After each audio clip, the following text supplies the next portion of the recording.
3장 1절로부터 21절까지인데 3장이죠. 3장 1절부터 21절.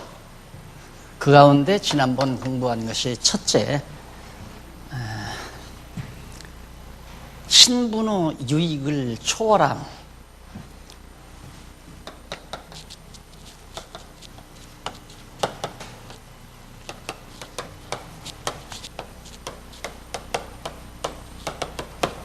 (3장 1절로부터 11절까지죠) 우리가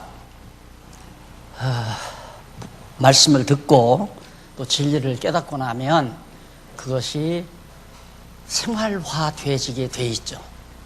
그것이 말씀의 능력입니다. 그러니까 하나님의 말씀의 능력이 우리를 생활할 수 있도록 이끌어 가신다.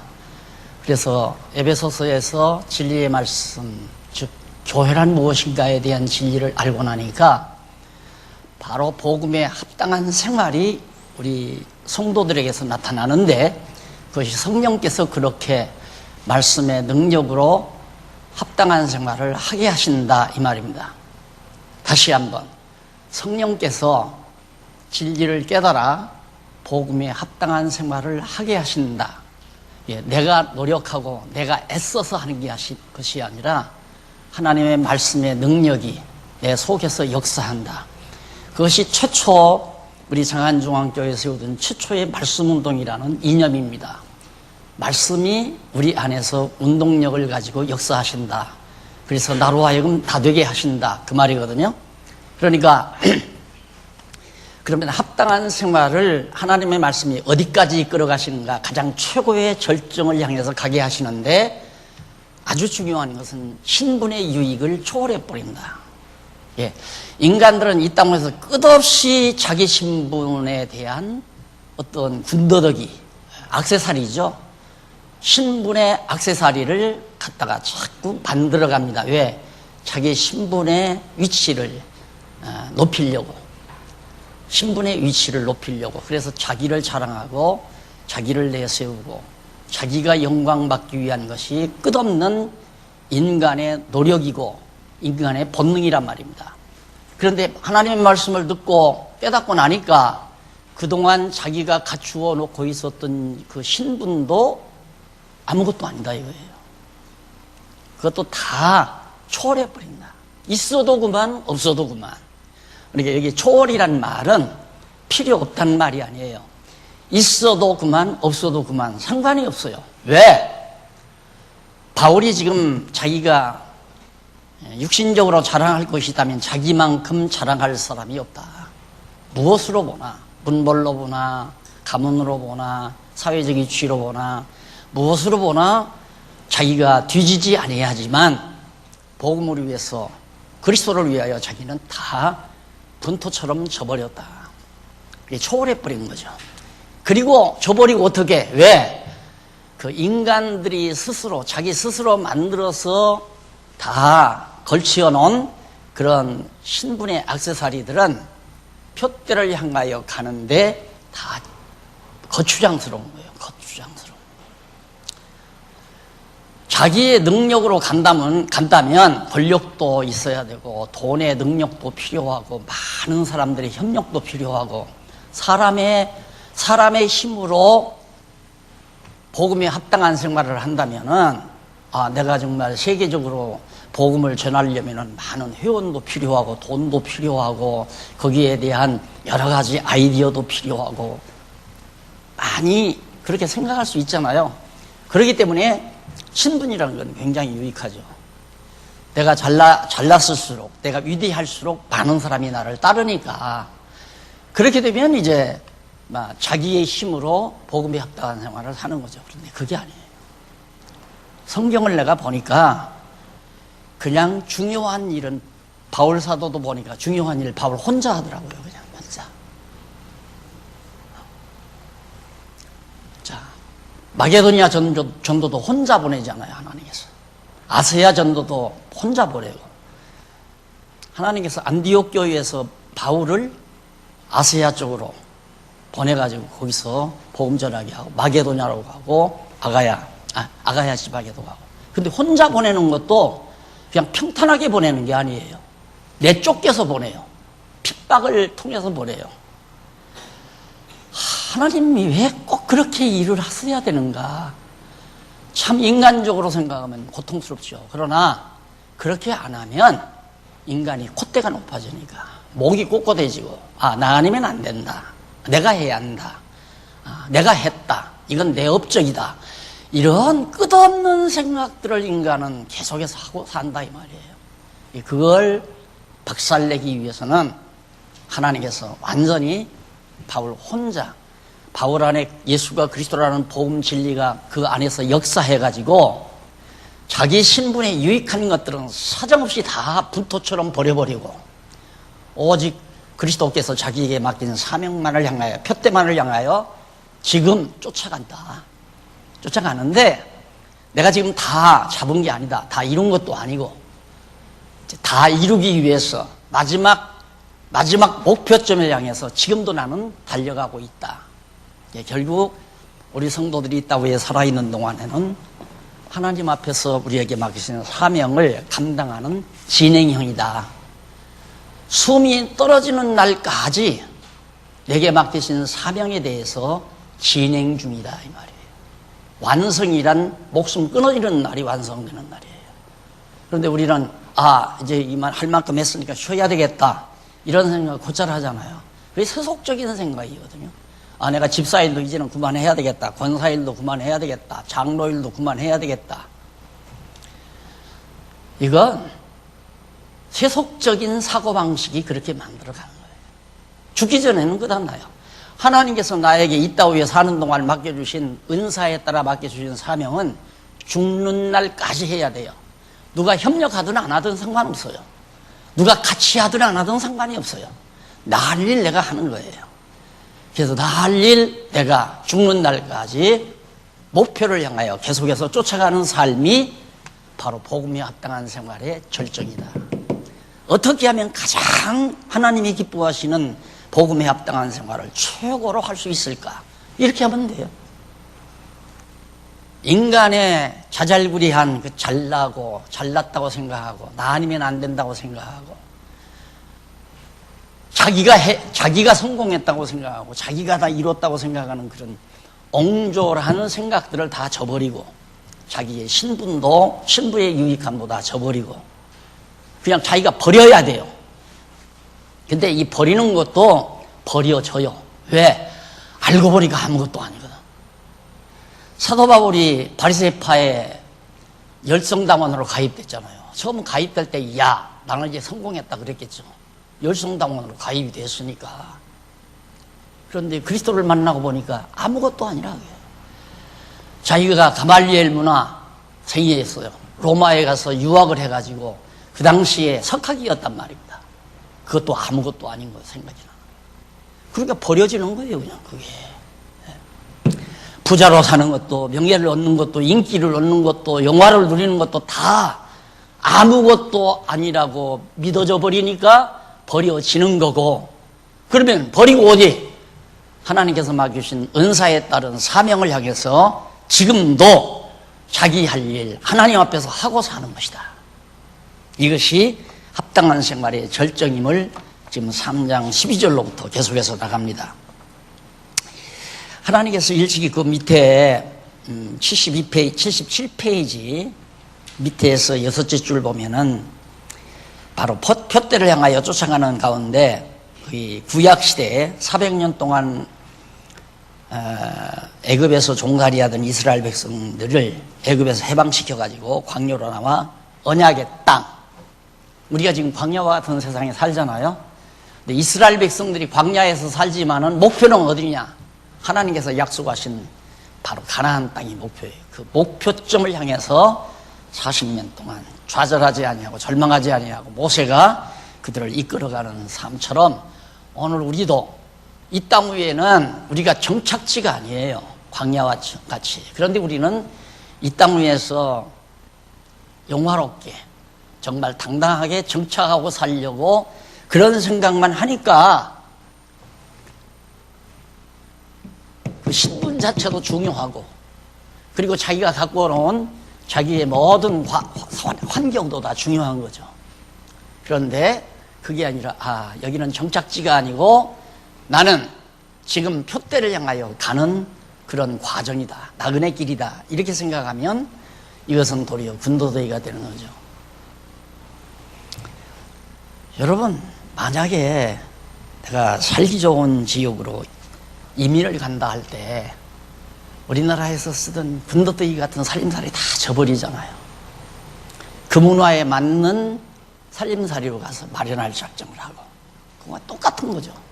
그러나 이민을 가지 않냐고 여기서 살 때는 다 중요한 거 아닙니까? 유익한 것들이죠. 안 버려요.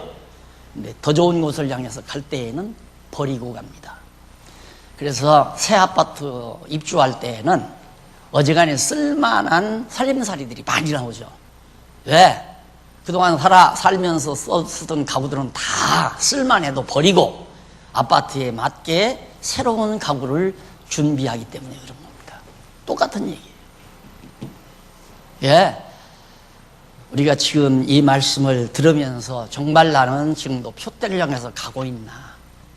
내가 정말 사명을 지금도 현재 감당하고 있는가? 이런 것들이 바로 성령이 내 안에서 역사하고 있는가, 역사하지 아니하는가. 못하게 두들겨 패도 상관이 없어요. 죽인다고 해도 상관이 없어요. 할 일은 하는 거예요. 그건 아무도 못 말리는 거예요. 사명은 사람이 말고 할 수 있는 게 아니에요. 하나님 앞에서 자기가 하는 거기 때문에.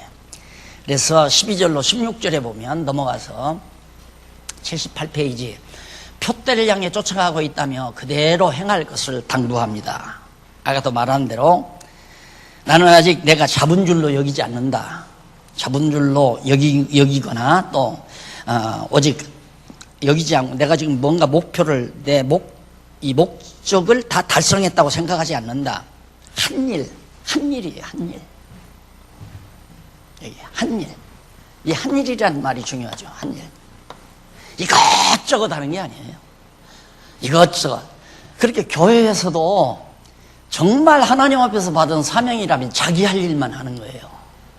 이 일하고 저 일하고 막 다 간섭하고 모두 다 주관하고 싶고 이건 세속적인 인간적 생각에서 그런 생각을 하는 거지. 하나님은 나 죽는 날까지 무슨 일을 하라고 나를 이 세상에 보냈구나. 그 은사 아니에요. 그 은사가 곧 은사가 사명이에요. 사명. 집사도 은사, 장로도 은사, 권사도 은사, 목사도 은사, 다 은사예요. 사명이에요. 사명은 죽는 날까지 하는 거예요. 사명이 끝나야 하나님께서 불러가는 거고. 이거 다 이룬 게 아니에요. 그리고 일이 하나다. 한 일. 딱 자기가 받은 은사 하나. 그거 하나가 매우 중요하다. 그래서 바울도 한 일, 여러 개 일이 아니라 하나의 일, 그걸 그 한 일이 뭐냐? 뒤에 있는 것은 잊어버리고 뒤에 있는 것 다 신분의 유익 같은 거, 과거의 명성, 과거의 자기의 화려한 학벌, 화려한 가문 이런 거 다 잊어버리고 앞에 있는 것을 잡으려고 앞에 있는 것을 잊어버리고 앞에 있는 것을 잡으려고 표대를 향하여 그리스도 예수 안에서 하나님이 우리에게 부르신 부르심 상을 위하여 쫓아간다. 그래서 이 사명 이번 신문에 나왔죠? 잘 상고해 볼 필요가 있습니다. 그 다음에 여기 상이란 말이 나와요. 이번에 안 나왔어요. 다음 분부터 아마 사명이란 무엇인가 나오고 그 다음 한 3, 4호 나온 다음에는 상이란 무엇인가가 나와요. 그때 여러분 자세히 오늘 강의를 염두에 두시면서 그 내용을 자세히 살펴보시면 매우 감사하겠습니다. 그래서 그렇게 상을 위하여 쫓아간다. 그게 우리가 받을 상, 이건 이미 정해져 있잖아요. 하나님께서 다 예비해 놓은 거기 때문에 확정되어 있어요. 이걸 향해서 계속해서 쫓아가고 있다. 예. 이 세상에서 머물러 사는 게 아니라 내가 갈 길이 분명하고 내가 할 일이 분명해서 하나의 일만을 붙들고 목표를 향해서 지금 나는 달려가고 있다. 이것이 곧 바울이 말한 표대를 향하여 간다는 확고한 내용의 근거죠. 그래서 바로 이쪽 79페이지 밑에 저 중간 조금 내려가면 이제 3장 17절로 나오죠. 그 위쪽으로 세 번째 줄 3장 17절 21절 위에로 세 번째 줄 앞부분에 보면 그 영혼을 부르시는 날이, 그러니까 누구나 하나님께서 영혼을 부르시는 날이 바로 달려갈 길을 멈추는 날이 되는 것이다. 언제 내 달려갈 길을, 표대를 향하여 쫓아가는 이 달려갈 길을 언제 멈추는가? 하나님께서 내 영혼을 부르는 날 그만 가라, 그 말이에요. 예, 모세가 가나안 땅 얼마나 가고 싶었겠어요. 40년 동안 광야에서 고생했는데, 근데 하나님께서 그만 너는 여기서 족하다, 못 가게 하잖아요. 요단강 동편에서 모세의 영혼을 하나님이 부르십니다. 그러니까 하나님이 나를 언제부터 언제까지 살도록 정해놓으시고 나에게 사명을 주어서 그 사명 다 감당하도록 이끌어가는 겁니다. 아무 걱정하고 살 것이 없어요. 하나님께서 내게 준 사명은 감당할 수 있는 환경도 주고 여건도 주고 열심도 주고 능력도 주고, 하나님께서 그렇게 해서 이 일을 맡겨주신 사명을 감당케 하시고 그 감당할 만한 정해진 사명이 완성이 되면, 내가 해야 될 사명을 완수하면 내 영혼을 부르시는 것이다, 그 말이에요. 그런데 자기 욕심대로 일을 하려니까 막 싸우기도 하고 욕심도 부리고 고민도 하고 막 탈선도 하고 자꾸 그러는 거죠. 자기 욕심대로 하려. 자기 할 일만 하면 돼요. 네, 자기 할 일만 하면. 그래, 한 일을 위해서. 그래서 내가 지금도 또 한 번 말씀드리지만, 일념이라는 말이 있죠. 일념은 어떻게 생기냐? 한 일만을 해야 일념이 생겨요. 한 일만을 해야. 돈도 벌고, 말씀도 연구해서 가르치고, 이렇게 하려면 한 일이 아니고 일념이 아니잖아요.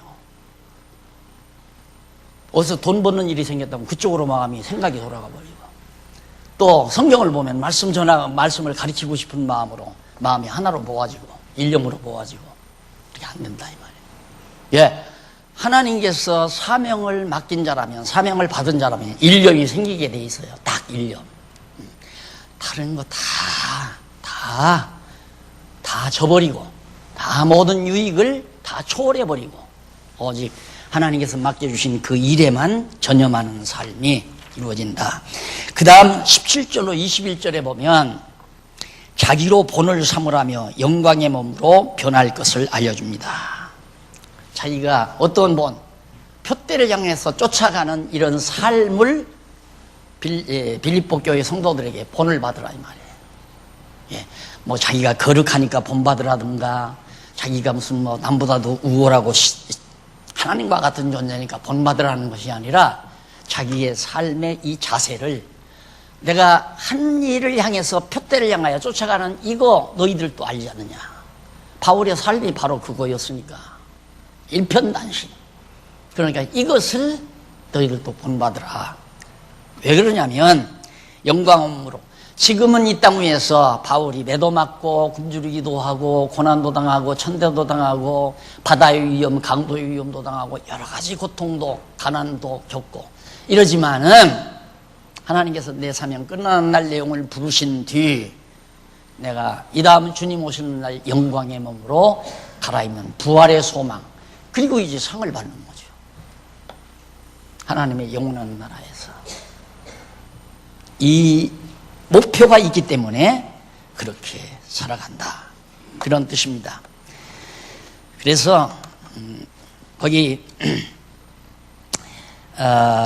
바울이 형제들아 너희는, 그 말 나오죠.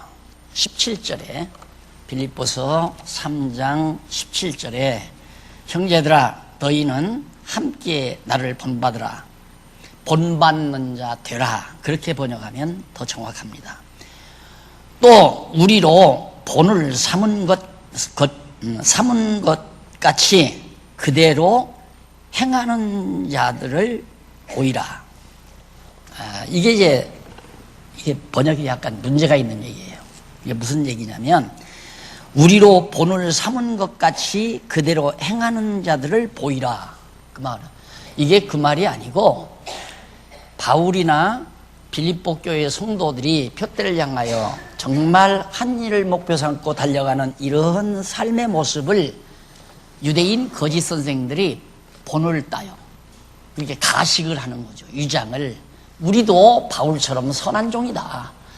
그렇게 노란하고 있는 거짓 선지자들을 유심히 살펴라 그 말이에요. 유심히 살펴라. 그들에게 쏘가 넘어가지 말고 거룩한 척하고 진실한 사명자인 것처럼 하는 너희 안에 있는 거짓 선지자들을 유심히 주시하라 그 말이에요.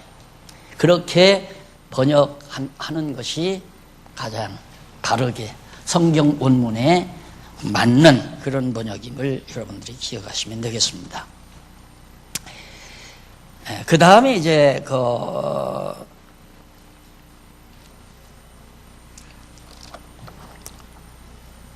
그 다음에 좀 내려가 보면 형제들아 너희는 나오죠? 그 17절 나오고 그 다음 내려가서 저희는 마침 멸망하는 자 그러니까 거짓 선지자들 모습을 말하는 겁니다. 저희는 저희의 마침은 멸망이다. 거짓 선지자들은 그 말이죠. 그 다음 저희의 신은 배고 배를 위해서 먹고 살기 위해서 다 하는 짓이다.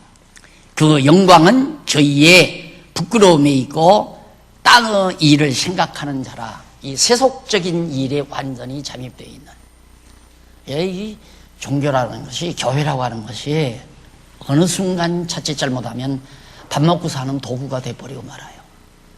그건 자기 돈 벌어오는 순간에 그렇게 돼버리고 말아요. 지금 그 얘기거든요. 지금 거짓 선생들이 너희 얘기 들어오지 않느냐. 바울이 왜 빌립보 교회를 바울이 세우는데 왜 떠나요? 거기서 나처럼 몇십 년 그냥 잘 목회하면서 먹고 살지. 안 그래? 바울은 떠나잖아요. 떠나니까 틈타가지고 거짓 것들이 들어가서 거기서 배를 위해서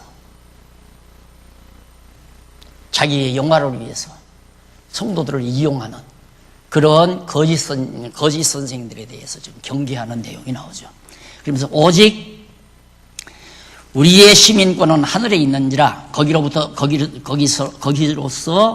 구원하는 자 곧 주 예수 그리스도를 기다리노니 그가 만물을 자기에게 복종케 하실 수 있는 자의 역사로 우리의 낮은 몸을 자기의 영광의 몸의 형체와 같이 변케 하시리라. 부활의 영광으로 부활의 영광의 몸으로 예수 그리스도가 우리를 다 변모시킨다 이 말이에요. 그러니까 땅 위에 사는 동안 표대를 향하여 오직 한 일 맡겨주신 나는 은사가 뭔지 몰라요. 뭐 공부 안 하니까 은사가 뭔지 몰라요. 공부를 성경을 제대로 깨닫고 나면 하나님이 나에게 주신 은사가 뭔가 확실해져요. 이건가 저건가가 아니에요. 나는 이 일을 하다 죽는다. 이게 딱 나와요. 나는 이 일을 하다 죽는다. 그거야 목사님들에게나 있는 일이지 우리 뭐 일반 성도들에게 무슨 뭐 집사라 권사 장로님들에게 무슨 그런 일이 있어요. 하다가 하기 싫으면 그만두고 다 그러잖아요. 하기 싫으면 그만둬 버리고 중간에 다 무슨 그만이 아니다 이거예요. 나 이제 늙었으니까 쉬어야 되겠다. 아니 하나님의 일이 쉬는 시간이 어디 있어요? 사명이 안 그래요?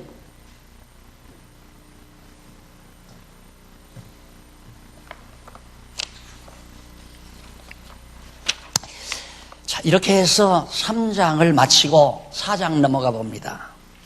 4장 넘어가 보면 합당한 생활의 실천입니다. 합당한 생활의 실천. 이건 3번이고요. 4번.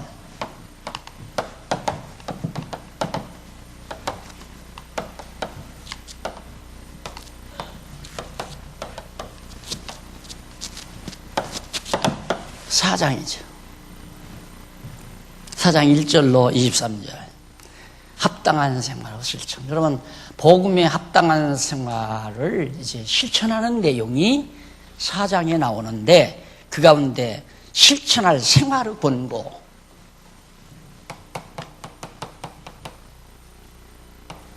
실천할 생활의 본보.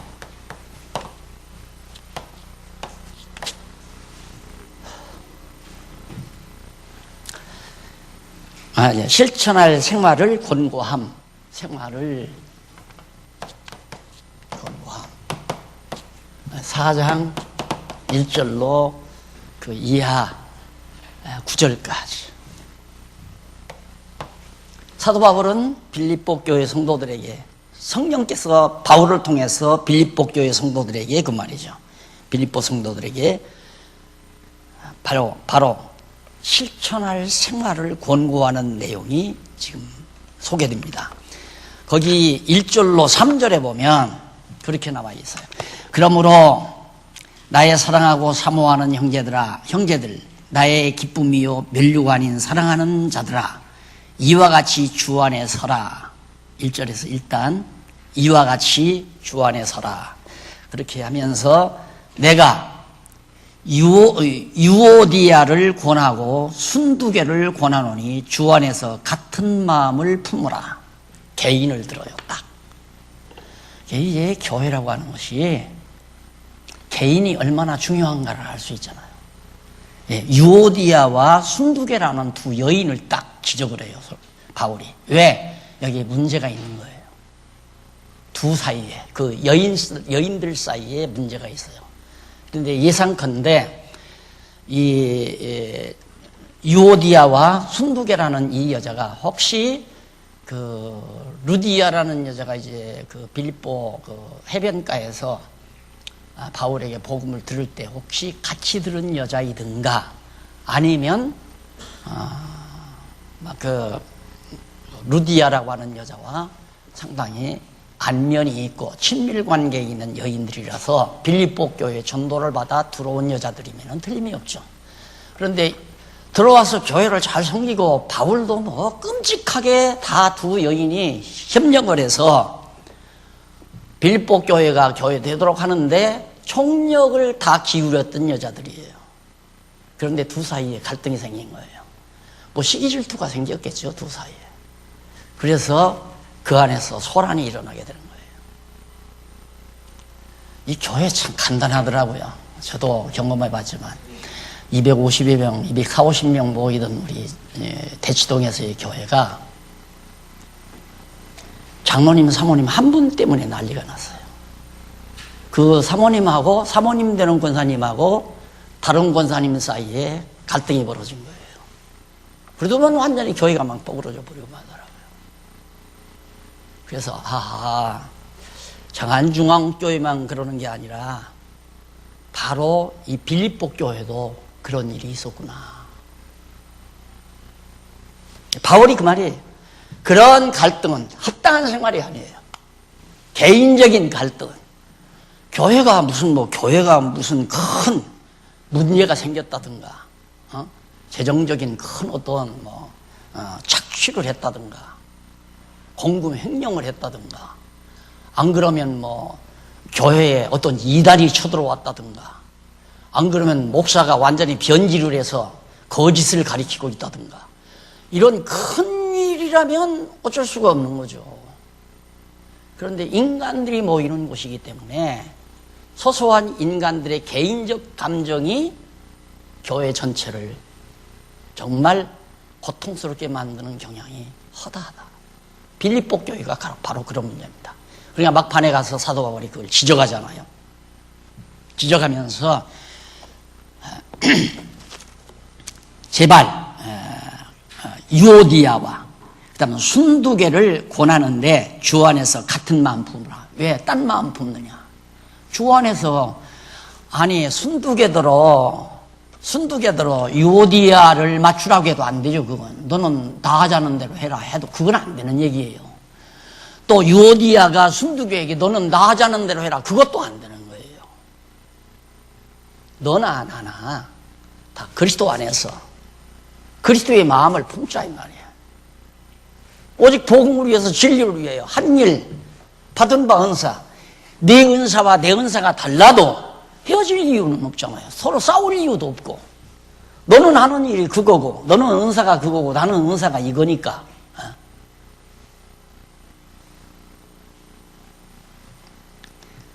날들어 많은 목사님들이 이거 하자 저거 하자 이거에서 돈 벌자 난리를 쳐도 내가 끄떡도 안 하고 들어주지 않는 것은 내 사명이 뭔지를 나는 알아요. 내 사명이 뭔지를 알아요. 그러니까 난 어떻게 하다가 그냥 목회를 시작해가지고 사실은 내 사명이 아닌 일을 할 수밖에 없는, 왜 전통적인 교회를 하자니까 그렇게 할 수밖에 없잖아요. 에? 땅을 사서 예배당도 져야 되고, 땅을 사서 무슨 뭣도 해야 되고, 그래서 뭐 돈도 얻다가 빚도 갚아야 되고, 그런 일을 그거 내 은사가 아니거든요, 그거 다. 내가 이런 건물을 관리해야 되고, 잔디에 풀도 뽑아야 되고, 내 은사가 아니잖아요, 이게.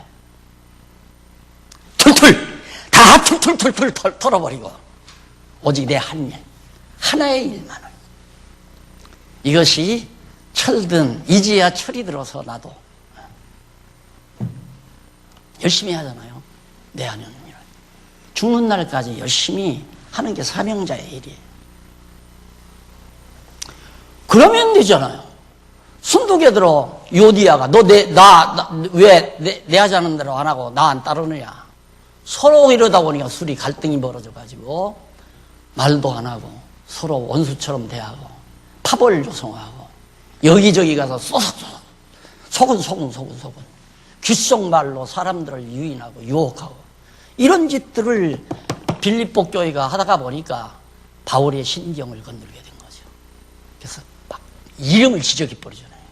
요디야, 순두개, 주 안에서 같은 마음 품으라.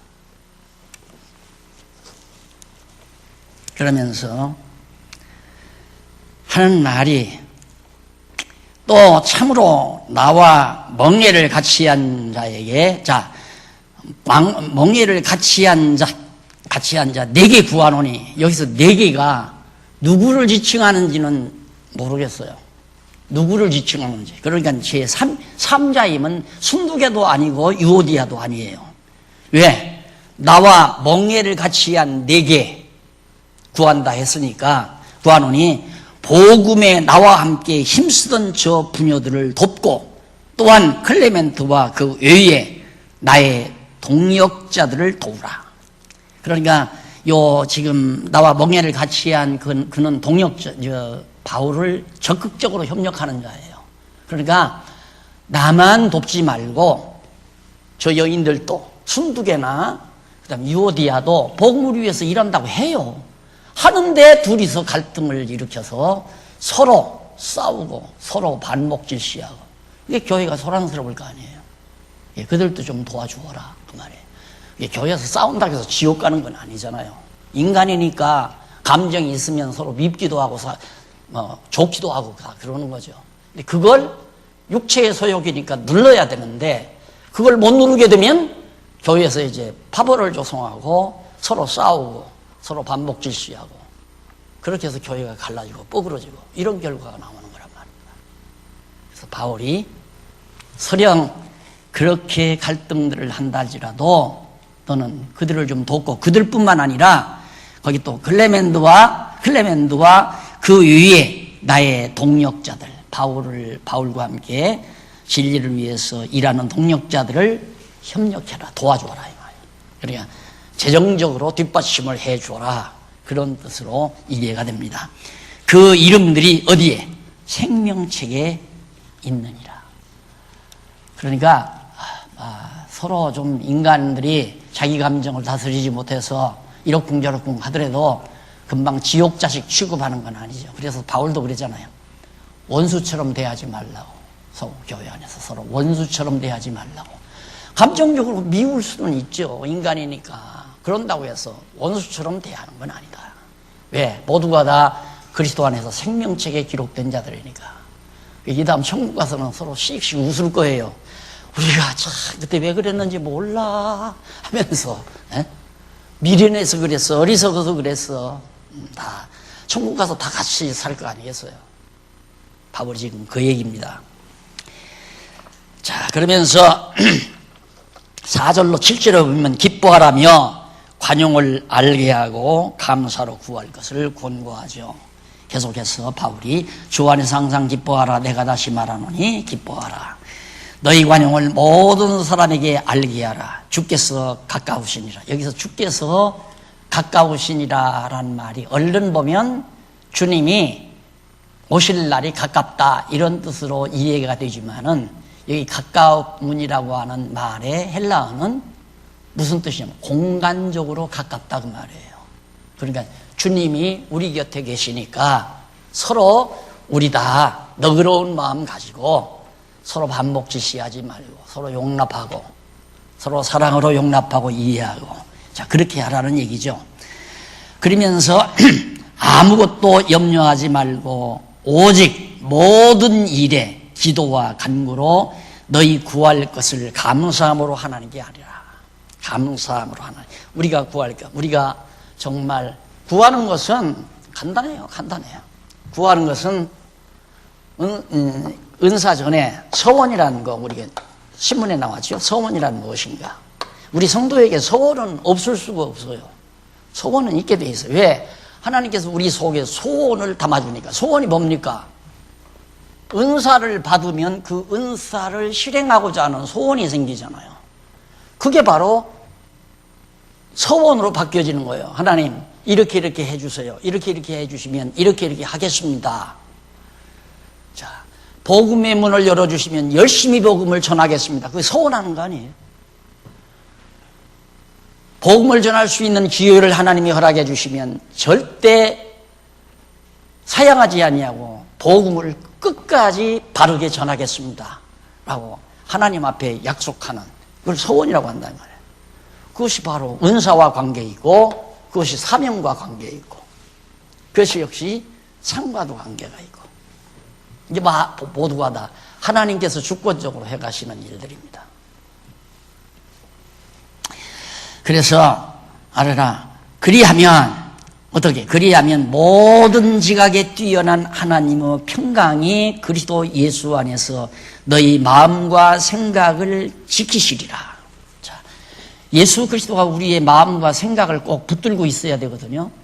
안 붙들고 계시면 마음이 육체의 서욕으로 가고 생각도 육체의 서욕에 빨려 들어가고 하나님 주님께서 붙들고 계시지 아니하시면 그러면 하나님의 평강이 그리스도 예수 안에서 뭐가 마음에 변질이 없고 변죽스러운 행동 금방 좋았다가 금방 미워했다가 이 변죽 도는 사람 많잖아요. 죽을지 살지 모르고 좋아하다가 그냥 죽을지 살지 모르고 미워하고 증오하고 이게 다 변죽에서 나오는 거거든요. 왜? 마음이 변해서 그래요. 왜 마음이 평안한가? 편안하지 못하니까. 내 마음이 평안하지 못하니까. 그래서 생활에서도 여자들이 특히 여자들이 남편에게 완전히 정말 인정받지 못하는 여자들이 불안하잖아요. 불안하니까 결국은 평안함이 없어요. 평안함이 없으니까 변죽을 떤단 말입니다. 이랬다 저랬다 이랬다 저이랬다 이랄까 저이랄까 늘 분망하게 사는 거예요. 그러나 마음이 평안한 사람은 소위 말해서 행복한 사람이죠. 딱 정해지잖아요. 마음이 바윗돌처럼 움직이지 않잖아요. 변질이 없다 이 말입니다. 이게 바로 바울이 지금 하는 얘기입니다. 하나님의 평강, 하나님이 주신 평강이 그리스도 예수 안에서 너희 마음의 생각과 마음과 생각을 지켜야 우리 안에 올바른 소원이 생기죠. 그래서 종말로 형제들아 8절로부터 9절까지 생각하라며 배우고 받고 듣고 본 바를 행하라고 8절로 9절에서 강조합니다. 형제들아 무엇에든지 참되 무엇에든지 참되며 무엇에든지 경건하며 무엇에든지 오르며 지난번 경건이란 무엇인가도 나왔죠. 무엇에든지 오르며 무엇에든지 정결하며 무엇에든지 사랑할 만하며 무엇에든지 칭찬할 만하여 하며 무슨 덕이 있든지 무슨 기림이 있든지 이것들을 생각하라. 항상 너희 속에 우리 속에 참됨이 있고 진실한 진리가 있고 여기 참되며 진리가 있고 무엇이든지 경건하고 옳고 이런 모든 정결하고 이런 것들이 있거들랑 이것들을 늘 생각하라는 것입니다. 왜? 좋은 것을 생각하라는 얘기예요. 우리가 좋은 것을 생각하지 않으면 나쁜 생각을 하게 돼요. 좋은 생각으로 우리의 생각이 집착이 돼버리면 나쁜 생각이 틈탈 길이 없잖아요. 그러니까 사랑하는 마음, 사랑하는 생각이 자꾸 마음에 쌓이게 되면 미운 생각이 틈탈 여지가 없잖아요. 똑같은 얘기예요. 그래서 바울이 너희 마음속에 그렇게 늘 이것들을 생각을 해라. 왜냐하면 너희는 내게서 배우고 받고 듣고 본 바를 행하라. 그러니까 바울을 통해서 그동안 여러 가지로 참된 거라며 경건하고 옳고 이런 것들을 다 배우고 답습하고 기억했는데, 바울로부터 받은 바, 배우고 받고 듣고 본 바, 전인격적이죠. 바울이 어떻게 살았는가 우리 다 알잖아요. 부름받은 바울은 그때로부터 정말 환난이나 핍박이나 곤고나 위험이나 칼이냐 사망이나 아무리 가난과 곤고함이 다가와도 그는 두려움 없이 자기 할 일을 멈추지 아니하고 끝까지 복음을 증거하고 진리를 사수하는 이런 놀라운 바울의 모습을 너희들이 보고 듣고 배웠으니까 그대로 그것을 답습을 해라. 본받으라 이 말이에요. 그러면서 그 다음 내가 주 안에서 크게 기뻐함은 너희가 나를 생각하던 것이 이제 다시 싹이 남이니. 과거에 빌립보 교회 성도들도 바울을 좀 소홀히 여겼던 것 같아요. 인간이니까 그럴 수 있죠. 바울은 빌립보 교회는 머물러 있지 아니하고 다른 데로 돌아다니면서 다른 데에 가서 복음을 전하고 다른 성도들과 관계를 갖고 이러니까 그럴 수밖에 없었잖아요. 그래서 아마 바울에게 협력하던 것도 연보도 선교비도 아마 잠시 중단을 했던 것 같아요. 그런데 이제 참 기쁘다. 너희들이 그 마음을 다시 살려서 이제 정말 복음에 협력하는 마음이 생기고 그런 행동이 나온다는 거. 다시 싹이 났다 이 말이에요. 너희가 또한 이를 위하여 생각은 하였으나 과거에 이래서는 안 되는데 바울이 저렇게 복음을 위해서 고생하는데 우리가 협력을 해야지 협력을 해야지 하고 생각을 했지만은 기회가 없었느니라. 그렇게 딱 부러지게 바울을 협력해 줄 수 있는 기회를 너희들이 못 찾았어. 이게 이제 바울이 그 빌립보 교회 성도들의 마음을 헤아려 주는 말이에요. 그러면서 내가 궁핍함으로 말하는 것이 아니라 내가 지금 돈이 모자라서 이렇게 아첨하기 위하여 하는 말은 아니다. 이게 참 돈 얘기한다는 것처럼 힘든 얘기가 없습니다. 자칫 잘못하면 돈뿐이나 있으니까 아첨하는구나 이렇게 남들이 볼까봐. 바울도 지금 그 얘기거든요. 어떠한 형편든지 내가 자족하기를 배웠노니 내가 비천에 처할 줄도 알고 풍부에 처할 줄도 알아. 모든 일에 배부르며 배고프며 풍부와 궁핍에도 일체의 비결을 배우노라. 나라고 해서 부자로 못 살고 나라고 해서 궁핍하게 못 사는 거 아니다. 나는 없으면 가난하게 살고 있으면 나도 풍부하게 살고 이거 다 일체의 비결을 배우기 때문에 하나님이 넉넉히 주시면 넉넉히 살고 하나님이 정말 모자라게 주시면 전략해서 살고 궁핍하게 살고 이것들을 나는 그동안 많이 배웠다. 그러니까 내가 지금 돈이 좀 아쉬우니까 너희들에게 아첨하기 위해서 이렇게 말하는 건 아니다. 내게 능력 주는 자 안에서 내가 모든 것을 할 수 있느니라. 바울 자기 자신이 능력이 있어서 그런 게 아니다 이거예요. 그런 능력을 하나님께서 바울에게 주어서 바울로 하여금 어떤 역경에도 풍부와 가난도 견디면서 자기 할 일을 해가게 된 것이다. 그러나 너희가 내 괴로움에 참여하였으니 잘하였도다. 그러면서 칭찬을 합니다. 빌립보 사람들아 너희도 알거니와 복음 시초에 내가 마게도냐를 떠날 때 주고받은 내 일에 참여한 교회가 너희 외에 아무도 없었느니라. 복음 시초, 초기에 선교 초기에 빌립보 교회를 세워놓고 교회를 떠나잖아요. 바울이 빌립보에서 떠나서 밑으로 이제 계속해서 데살로니가나 고린도나 그런 쪽으로 이제 바울이 내려가면서 복음을 전하 쫓겨서 그때 아시아에 있는 교회 하나 돌본 사람 없어요. 빌립보 교회만이 바울의 선교를 도왔다. 그런 얘기입니다. 그래서 참여한 교회가 너희 외에 아무도 없었느니라. 데살로니가에 있을 때에도 너희가 한두 번 나의 쓸 것을 보내었노라. 그러니까 바울이 가면 그곳으로 생활비를 빌립보 교회가 보낸 거예요. 이게 연보예요. 그러니까 오늘 우리 성도들이 살아가는 것은, 성도들의 생활은 나는 복음을 전하는 자들과 협력하는 일이다라고 생각하면, 내가 전선에 가서 복음은 전하지 못해도 거기에 작든 크든 협력할 은사가 내게 있다 하면 거침없이 그냥 하는 거예요. 자기가 여러 사람이 합력하게 되면 모여서 같이 해주게 되는 거. 그것이 바로 은사교회라고 우리가 명칭을 붙인 거 아니에요. 그게 은사교회예요. 그걸 뭐 교회 전체가 내는 거 한 곳에다 모아놓고 선교비로 얼마 쓰고 교육비로 얼마 쓰고 봉사비로 얼마 쓰고, 이게 과거 우리가 하던 일 아니에요. 그거 아니라니까. 그런 거 없어요. 성경이 아무리 찾아와도 그런 일이 없어요. 하나님이 자기에게 주신 돈, 재물, 그게 자기 거예요. 그 은사예요. 아무나 돈 버나요? 돈 아무나 버는 게 아니라 은사가 있어야 돈 버는 것도 은사예요. 많이 벌든 적게 벌든 나도 복음 전하는 일에 협력해야 되겠다고 하는 소원이 생기면 벌써 은사가 온 거예요. 그건 또 그 은사 일은 사명이고요. 그러니까 내가 그러잖아요. 기분 내키면 2, 3만 원 주다가 기분 안 내키면 그것도 때려치다가, 그건 아니에요. 이미 자기가 은사라면 죽는 날까지 그냥 하는 거예요. 죽는 날까지. 그래서 그거를 딱 말씀드렸더니만, 이제 여러분들 통장에다 딱 막 자동이체로 다 해버리잖아요. 자동이체는 하고 싶고 안 하고 싶고가 아니잖아요. 그냥 때만 되면 그냥 나가는 거죠. 좋은 시대에 우리가 사는 겁니다. 잊어버리고 안 낼 필요도 없고.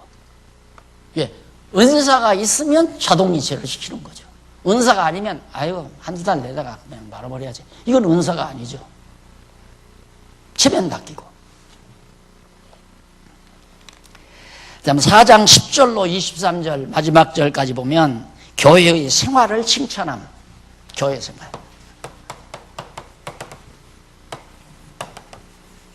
생활을 칭찬함.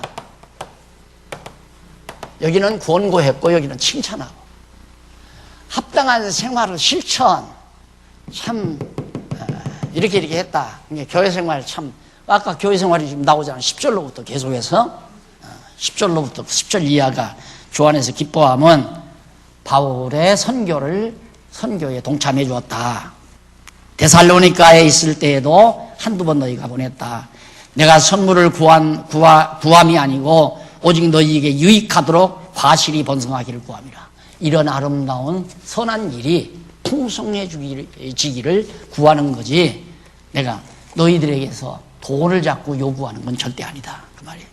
내게는 모든 것이 있고 또 풍부한지라 에바브로니도 편에 너희의 준 것을 받음으로 내가 풍족하니 이는 받으실 만한 향기로운 재물이다. 여기서 재물이라는 말은 하나님께 바쳐지는 재물이라기보다도 옛날 죽은 양들이라는 재물이라기보다도 산제사로서의 재물, 우리의 생활의 예배, 신령한 예배, 삶의 예배, 신령한 예배의 재물이라는 뜻이에요. 그러니까 내가 계속해서 복음을 위해서 땀 흘리고 수고하고 이거 생활하는 것이 신령한 예배예요. 우리의 영적 예배, 산제사, 그런 재물이라는 뜻입니다. 그래서 하나님을 기쁘시게 한 것이라 나의 하나님이 그리스도 예수 안에서 영광 가운데 그 풍성한 대로 너희 모든 쓸 것을 채우시리라. 하나님께서 내 것도 채우고 여러분 것도 채운다. 그래서 선한 일에 동참했는데 삶에 모자람이 오지 않는다는 얘기를 지금 바울이 말하고 있는 겁니다. 연보에서 망한 사람, 그게 연보가 아니고 돈 자랑하다가 망하는 경우죠. 쓸데없이 막. 누가 그러잖아. 아유, 우리 아버지는 집 팔아서 예배당 지었다가 완전히 망해가지고 우리 가정이 완전히 다 지금 먹을 것이 없습니다. 이런 얘기 하더라고. 그건 집 팔아서 왜 예배당을 지어요? 집 팔아서 없는 사람이. 그러니까 왜 그러냐면 그렇게 하면 하나님이 집 두 채 세 채 준다니까 집 팔아서 예배당 지은 거거든요. 그건 아니에요. 그건 잘못한 거죠. 그래서 사실 지금 어느 교회가 그런다고 했다. 분당의 어느 교회가 교회 부속 건물을 하나 판대요. 그것이 뭐 백 몇십억이라나. 그걸 장학금으로 다 쓰겠다고 그렇게 한다고. 그렇게 사서 딱 돈 그렇게 막 빚어서 건물 지어놓고 보니까 이거 아무것도 없고 텅텅 비어놓고 쓸모도 없고. 그러니까 이제 그거 팔아버리고 이거 잘못했구나. 팔아가지고 그 돈 가지고 인재를 양성한다. 인재 양성. 네. 복음을 전할 수 있는 인재 양성하는데 그 돈 쓰겠다. 그런 체간을 한다고 그러더라고요. 자, 그렇게 해서 바울이 계속해서 칭찬하면서 하나님 곧 우리 아버지께 세세무궁토록 모든 영광을 하나님께 돌릴지어다. 아멘하고 그리스도 예수 안에 있는 성도에게 각각 문안하라. 성도 서로끼리 각각 문안하라. 문안하라는 말은 바울이 지금 문안을 전하라는 말도 되고 또 문안은 서로 다 각각 서로 용납하고 화합하고 화목하라. 이런 의미도 되는 겁니다. 나와 함께 있는 형제들이 너희에게 문안하고 모든 성도 중 모든 성도들이 너희에게 문안하되 특별히 가이사의 집 사람 중 몇이니라. 주 예수 그리스도의 은혜가 너희 심령에 있을지어다. 항상 그리스도 예수의 은혜가 우리에 있으면 감사가 넘치잖아요. 감사가 넘치면 감사는 찬양을 유발시킵니다. 찬양이 나오게 돼 있어요. 감사하는 마음이 있습니다. 그래서 은혜가 항상 우리 안에 머문다는 것은 우리로 하여금 영적 예배, 산제사를 드리게 하는 아주 중요한 요인이 됩니다. 이렇게 해서 일단은 빌립보서 전체를 마무리했습니다. 차 한잔 드시고 여기 연이어서 골로새서 강의에 들어가도록